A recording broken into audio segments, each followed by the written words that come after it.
Welcome to education Adda 2.0। Hello friends and dear student, आज हम लोग कवर करेंगे 100 स्टैटिक जीके के प्रश्न जो परीक्षा में बार बार दोहराने वाला प्रश्न है। सभी एग्जाम के लिए रामबाण साबित होगा। तो चलिए शुरू करते हैं। शुरू करने से पहले एजुकेशन अड्डा 2.0 को लाइक एंड सब्सक्राइब जरूर करें। अगर आपको यह सेशन अच्छा लग रहा है तो अपने दोस्तों में भी शेयर जरूर करें। तो चलिए शुरू करते हैं। पहला प्रश्न है, राष्ट्रीय ऊंट अनुसंधान संस्थान कहाँ स्थित है? आंसर होगा बीकानेर। याद रखिएगा, राष्ट्रीय ऊंट अनुसंधान संस्थान कहाँ स्थित है? तो बीकानेर में। दूसरा क्वेश्चन है, भारतीय दलहन अनुसंधान संस्थान कहाँ है? आंसर है कानपुर। तीसरा क्वेश्चन है, केंद्रीय बकरी अनुसंधान संस्थान कहाँ है? आंसर है मखदूम में। अगला प्रश्न है, राष्ट्रीय पर्यावरण शोध संस्थान कहाँ स्थित है? उत्तर होगा नागपुर में। राष्ट्रीय चावल अनुसंधान संस्थान कहाँ है? आंसर होगा कटक। अगला प्रश्न है, राष्ट्रीय भूभौतिकी अनुसंधान संस्थान कहाँ स्थित है? तो राष्ट्रीय भूभौतिकी अनुसंधान संस्थान हैदराबाद में है। अगला प्रश्न है, राष्ट्रीय पर्यावरण अभियांत्रिकी शोध संस्थान कहाँ स्थित है? आंसर होगा नागपुर। भारतीय कृषि अनुसंधान परिषद कहाँ स्थित है? आंसर है नई दिल्ली। भारतीय कृषि अनुसंधान परिषद कहाँ स्थित है? नई दिल्ली में। अगला प्रश्न है, भारतीय मृदा विज्ञान संस्थान कहाँ स्थित है? आंसर है प्रयागराज। याद रखिएगा, भारतीय वनस्पति सर्वेक्षण कहाँ स्थित है? आंसर होगा कोलकाता में। अगला प्रश्न है, भारतीय बागवानी अनुसंधान संस्थान कहाँ स्थित है? आंसर है बेंगलोर में। भारतीय बागवानी अनुसंधान संस्थान बेंगलोर में है। अगला प्रश्न है, भारतीय वन सर्वेक्षण केंद्र कहाँ स्थित है? आंसर होगा देहरादून में। भारतीय वन सर्वेक्षण केंद्र देहरादून में है। याद रखिएगा। अगला प्रश्न है, प्राकृतिक इतिहास का राष्ट्रीय संग्रहालय कहाँ स्थित है? आंसर होगा नई दिल्ली में। अगला प्रश्न है, सलीम अली पक्षी विज्ञान तथा प्राकृतिक इतिहास कहाँ है? आंसर होगा कोयम्बटूर में। कहाँ होगा? कोयम्बटूर में। अगला प्रश्न है, केंद्रीय मृदा एवं लवणता अनुसंधान संस्थान कहाँ स्थित है? तो केंद्रीय मृदा एवं लवणता अनुसंधान संस्थान करनाल में है। अगला प्रश्न है, भारतीय प्राणी सर्वेक्षण कहाँ है? आंसर होगा कोलकाता में। भारतीय प्राणी सर्वेक्षण कहाँ है? कोलकाता में। अगला प्रश्न देखिए, राष्ट्रीय वानिकी अनुसंधान संस्थान कहाँ स्थित है? तो राष्ट्रीय वानिकी अनुसंधान संस्थान झांसी में है। अगला प्रश्न है, केंद्रीय मरुक्षेत्र अनुसंधान संस्थान कहाँ स्थित है? केंद्रीय मरुक्षेत्र अनुसंधान संस्थान जोधपुर में है। याद रखिएगा। अगला प्रश्न देखिए, अगला प्रश्न है, भारतीय मौसम विज्ञान संस्थान कहाँ स्थित है? नई दिल्ली में। अगला प्रश्न है, केंद्रीय भैंस अनुसंधान संस्थान कहाँ है? तो केंद्रीय भैंस अनुसंधान संस्थान हिसार में है। अगला प्रश्न देखिए, जीवाणु प्रौद्योगिकी संस्थान कहाँ स्थित है? तो जीवाणु प्रौद्योगिकी संस्थान चंडीगढ़ में है। याद रखिएगा। राष्ट्रीय वनस्पति विज्ञान संस्थान कहाँ स्थित है? तो राष्ट्रीय वनस्पति विज्ञान संस्थान लखनऊ में है। केंद्रीय खनन अनुसंधान केंद्र कहाँ है? तो याद रखिएगा, केंद्रीय खनन अनुसंधान केंद्र धनबाद राज्य झारखंड में है। अगला प्रश्न देखिए, भारतीय रासायनिक जैविकी संस्थान कहाँ स्थित है? आंसर होगा कोलकाता। आंसर होगा कोलकाता। अगला प्रश्न देखिए, केंद्रीय आलू अनुसंधान संस्थान कहाँ है? आंसर होगा शिमला। केंद्रीय आलू अनुसंधान संस्थान शिमला में है। याद रखिएगा, वन लीनियर प्रश्न करवा रहे हैं आपको। परीक्षा के लिए काफ़ी महत्वपूर्ण प्रश्न है, बार बार रिपीट हो रहा है यह प्रश्न। अगला प्रश्न देखिए, भारतीय वन अनुसंधान संस्थान कहाँ स्थित है? तो भारतीय वन अनुसंधान संस्थान देहरादून में है। अगला प्रश्न है, भारतीय वन्य जीव अनुसंधान संस्थान कहाँ स्थित है? भारतीय वन्य जीव अनुसंधान संस्थान देहरादून में है। याद रखिएगा। अगला प्रश्न है, केंद्रीय पक्षी शोध संस्थान कहाँ स्थित है? तो केंद्रीय पक्षी शोध संस्थान इज्जत नगर में है। अगला प्रश्न देखिए, केंद्रीय ईंधन अनुसंधान संस्थान कहाँ है? तो केंद्रीय ईंधन अनुसंधान संस्थान जादूगोड़ा झारखंड में है। अगला प्रश्न है भारतीय मौसम वेधशाला कहाँ है? भारतीय मौसम वेधशाला कहाँ है? तो आंसर होगा पूना में। अगला प्रश्न देखिए, शाहजहां की बेगम का क्या नाम था? याद रखिएगा, शाहजहां की बेगम का नाम मुमताज था। अगला प्रश्न देखिए, सम्राट जहांगीर को कहाँ दफन किया गया? याद रखिएगा, सम्राट जहांगीर को लाहौर में दफन किया गया था। अगला प्रश्न है, शाहजहां के शासनकाल का राज्य कवि कौन था? तो शाहजहां के शासनकाल का राज कवि कलीम था। याद रखिएगा। अगला प्रश्न देखिए, दिल्ली की प्रसिद्ध जामा मस्जिद का निर्माण किसने किया था? दिल्ली की प्रसिद्ध जामा मस्जिद का निर्माण किसने किया था? याद रखिएगा, शाहजहां ने किया था। अगला प्रश्न देखिए, शाहजहां की माता का क्या नाम था? आंसर होगा ताज बीबी बिल्किस मकानी। शाहजहां की माता का नाम था ताज बीबी बिल्किस मकानी। अगला प्रश्न देखिए, मुमताज महल के नाम से मशहूर होने से पहले शाहजहां की बेगम को कहा जाता था?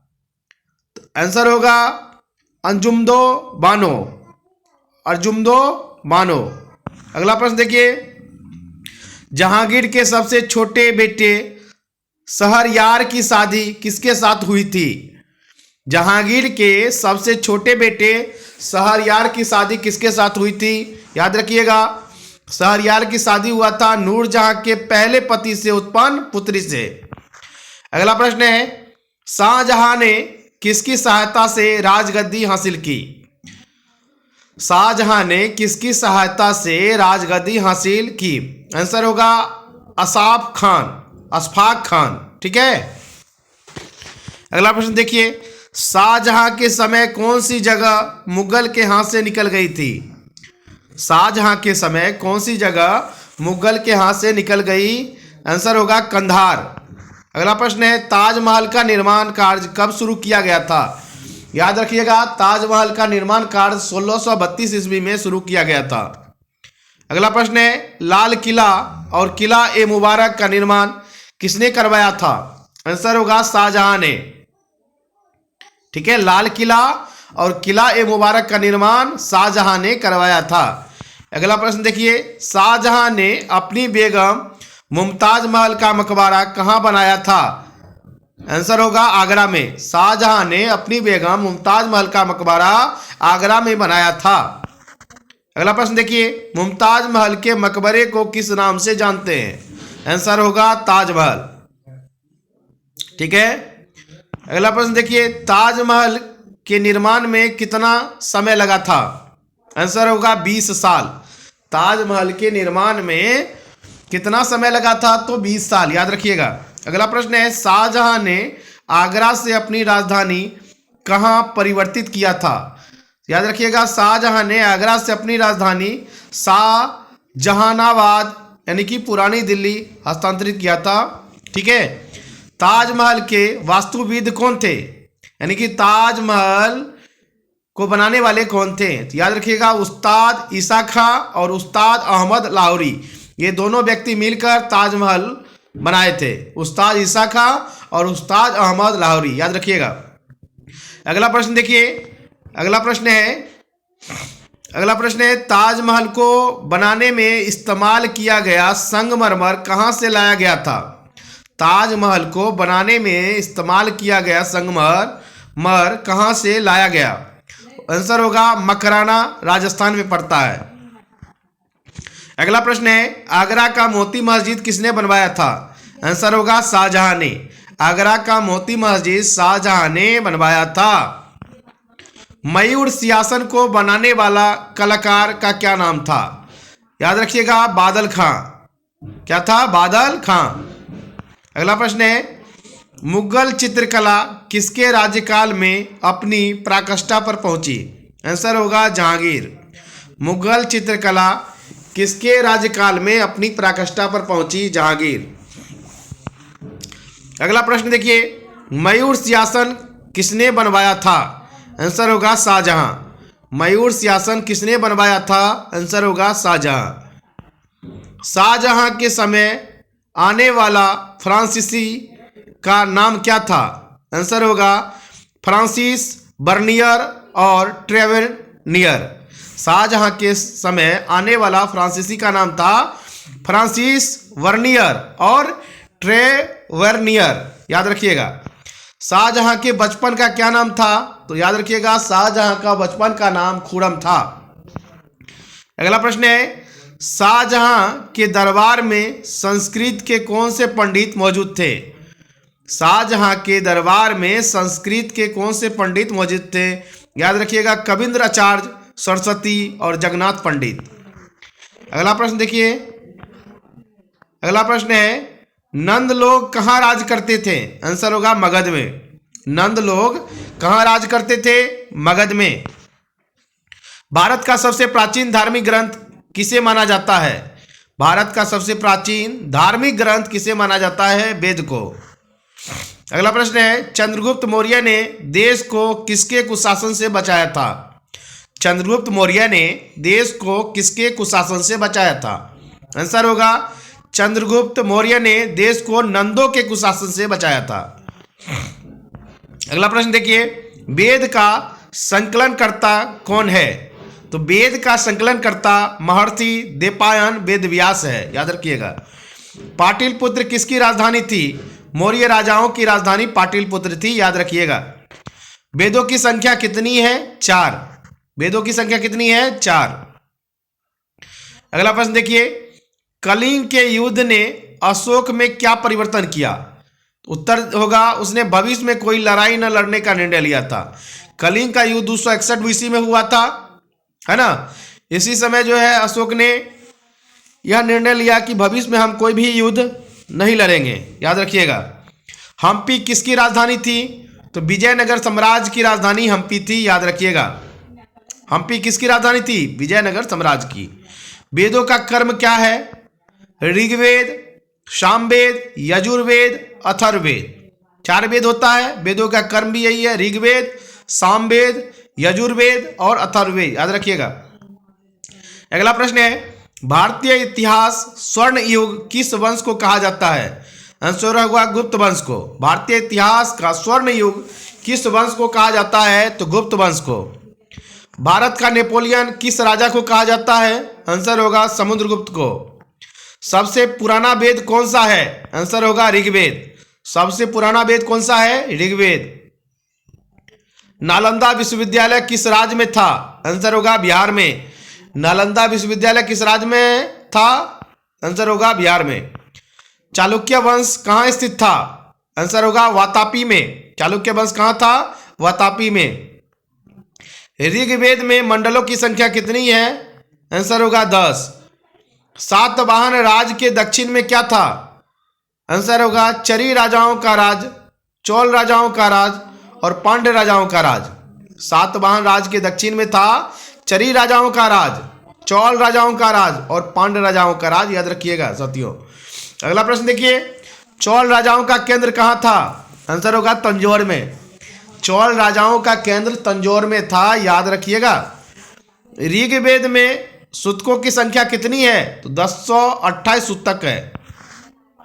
अगला प्रश्न है, ऐतिहासिक चोल राज किस आधुनिक नगर के पास स्थित है? आंसर होगा हैदराबाद। एलोरा के भव्य शिव मंदिर का निर्माण किसके शासन काल में कराया गया था? याद रखिएगा, कृष्णदेव प्रथम के शासन काल में एलोरा के भव्य शिव मंदिर का निर्माण कराया गया। ऋग्वेद का कौन सा मंडल सोम देवता को समर्पित है? तो ऋग्वेद का 9वां मंडल जो है सोम देवता को समर्पित है। याद रखिएगा। अगला प्रश्न है, ऋग्वैदिक समाज में कौन सी प्रथा नहीं थी? ऋग्वैदिक समाज में कौन सी प्रथा नहीं थी? याद रखिएगा, बहुपति विवाह की प्रथा नहीं थी। अगला प्रश्न है, हर्ष पहले तो थानेश्वर से शासन चलाता था, बाद में उसने अपनी राजधानी किसको बनाया था? तो याद रखिएगा कन्नौज को। किसको बनाया था? कन्नौज को। अगला प्रश्न है, दास राग युद्ध किस नदी पर लड़ा गया? दास राग युद्ध किस नदी पर लड़ा गया? तो आंसर होगा पुरुषनी नदी पर। अगला प्रश्न है सांची के स्तूप का निर्माण किसके द्वारा कराया गया? आंसर होगा अशोक। सांची के स्तूप का निर्माण किसके द्वारा कराया गया? आंसर होगा अशोक। अगला प्रश्न है अश्वघोष कौन था? अश्वघोष कौन था? आंसर होगा संस्कृत कवि जिसने बुद्ध चरित्र की रचना की। अश्वघोष कौन था? संस्कृत कवि जिसने बुद्ध चरित्र की रचना की। अगला प्रश्न है चार वेदों को क्या कहा जाता है? आंसर होगा संहिता। चार वेदों को क्या कहा जाता है? आंसर होगा संहिता। अगला प्रश्न है आक्रमण करने वाला प्रथम मुस्लिम आक्रमणकारी कौन था? आंसर होगा मोहम्मद बिन कासिम। आक्रमण करने वाला प्रथम मुस्लिम आक्रमणकारी मोहम्मद बिन कासिम था, याद रखिएगा। सिखों का प्रमुख त्योहार कौन सा है? तो याद रखिएगा सिखों का प्रमुख त्योहार बैसाखी है। अगला प्रश्न देखिए प्रसिद्ध नाटक शकुंतला किसने लिखी थी? तो प्रसिद्ध नाटक शकुंतला जो है महाकवि कालिदास ने लिखा था। अगला प्रश्न देखिए योजना आयोग का अध्यक्ष कौन होता है? योजना आयोग का अध्यक्ष कौन होता है? याद रखिएगा योजना आयोग का अध्यक्ष प्रधानमंत्री होता है। अगला प्रश्न है मुगल बादशाह ने किसे नवाब की पदवी प्रदान की थी? मुगल बादशाह ने किसे नवाब की पदवी प्रदान की थी? आंसर है क्लाइव को। क्लाइव को नवाब की पदवी दिया था मुगल बादशाह ने। अगला प्रश्न है बौद्ध धर्म में स्तूप किसका प्रतीक है? बौद्ध धर्म में स्तूप किसका प्रतीक है? महापरिनिर्वाण। अद्वैतवाद सिद्धांत के प्रतिपादक कौन है? आंसर है शंकराचार्य। याद रखिएगा अद्वैतवाद सिद्धांत के प्रतिपादक कौन है? शंकराचार्य। परमाणु शक्ति संयंत्र किस सिद्धांत पर काम करता है? तो याद रखिएगा परमाणु शक्ति संयंत्र जो है विखंडन के सिद्धांत पर कार्य करता है। अगला प्रश्न देखिए भारतीय संविधान द्वारा भारतीय नागरिकों को कुल कितने मौलिक अधिकार प्रदान किया गया है? 7। भारतीय संविधान द्वारा भारतीय नागरिकों को कुल कितने मौलिक अधिकार प्रदान किए गए थे? आंसर है 7। मुगलों ने नौरोज का त्योहार कहां से लिया? मुगलों ने नौरोज का त्योहार पारसियों से लिया था। दिल्ली स्थित लाल बहादुर शास्त्री की समाधि का क्या नाम है? विजय घाट। लाल बहादुर शास्त्री की समाधि स्थल को विजय घाट कहते हैं, याद रखिएगा। कोलेरू झील किस राज्य में स्थित है? आंसर है आंध्र प्रदेश में। कोलेरू झील आंध्र प्रदेश में है। भारत के सबसे अधिक नौगम्य दो नदियां कौन सी है? गंगा और ब्रह्मपुत्र। फतेहपुर सीकरी किस राज्य में स्थित है? उत्तर प्रदेश में। फतेहपुर सीकरी किस राज्य में है? उत्तर प्रदेश में। प्रख्यात सांस्कृतिक केंद्र भारत भवन कहाँ स्थित है? भोपाल में। प्रख्यात सांस्कृतिक केंद्र भारत भवन कहाँ है? भोपाल में। शिवाजी के राजनीतिक गुरु एवं संरक्षक कौन थे? तो उसके दादाजी कौंडदेव थे। उनके राजनीतिक गुरु और संरक्षक दोनों शिवाजी के, याद रखिएगा शिवाजी के राजनीतिक गुरु और संरक्षण उनके दादाजी कौंडदेव थे। प्रसिद्ध जग मंदिर झील कहाँ स्थित है? प्रसिद्ध जग मंदिर झील कहाँ स्थित है? आंसर होगा राजस्थान में। प्रख्यात बोरोबुदुर का बौद्ध स्तूप कहाँ स्थित है? जावा में। प्रख्यात बोरोबुदुर का बौद्ध स्तूप कहाँ स्थित है? जावा में। भारतीय खनन विद्यालय कहाँ स्थित है? धनबाद में। भारतीय खनन विद्यालय कहाँ स्थित है? धनबाद में, याद रखिएगा। फ्रांस की बोर्डो बंदरगाह किस नदी के तट पर स्थित है? तो गैरू नदी के तट पर। फ्रांस की बोर्डो बंदरगाह किस नदी के तट पर स्थित है? तो गैरू नदी के तट पर। अर्थशास्त्र नामक पुस्तक किसने लिखी? आंसर होगा चाणक्य कौटिल्य ने। ठीक है, अर्थशास्त्र नामक पुस्तक चाणक्य ने लिखा। विश्व में सर्वाधिक लवणता किस झील में पाई जाती है? तो विश्व में सर्वाधिक लवणता वान झील में पाई जाती है। नंदलाल बोस ने किस क्षेत्र में ख्याति अर्जित की थी? तो नंदलाल बोस ने चित्रकला के क्षेत्र में ख्याति अर्जित की थी। भारत में प्रभावित होने वाली सबसे बड़ी नदी कौन सी है? तो भारत में प्रभावित होने वाली सबसे बड़ी नदी जो है गंगा है, जो 2500 किलोमीटर तक दूरी तय करती है। अगला प्रश्न है संसदीय शासन प्रणाली सर्वप्रथम किस देश में लागू किया गया? तो संसदीय शासन प्रणाली सर्वप्रथम ब्रिटेन में लागू किया गया था। प्रधानमंत्री बनने के लिए न्यूनतम आयु कितनी होनी चाहिए? तो 25 वर्ष। प्रधानमंत्री बनने के लिए कम से कम 25 वर्ष उम्र होनी चाहिए। भारत में सबसे पहले रेलगाड़ी कब चली थी? तो भारत में सबसे पहले रेलगाड़ी 16 अप्रैल 1853 को चला था, है ना, थाने से मुंबई के बीच। लिंगराज मंदिर की नींव किसने डाली थी? तो लिंगराज मंदिर की नींव ययाति केसरी ने डाली थी। रेलवे बजट को सामान्य बजट से किस वर्ष अलग किया गया था? 1924 में किया गया था। रेलवे बजट को सामान्य बजट से 1924 में अलग किया गया था। आज के लिए इतना ही। जो भी महत्वपूर्ण प्रश्न स्टैटिक जीके को का बन रहा था हमने कवर किया। Thanks for connecting education Adda 2.0। जय हिंद, जय भारत, जय बिहार।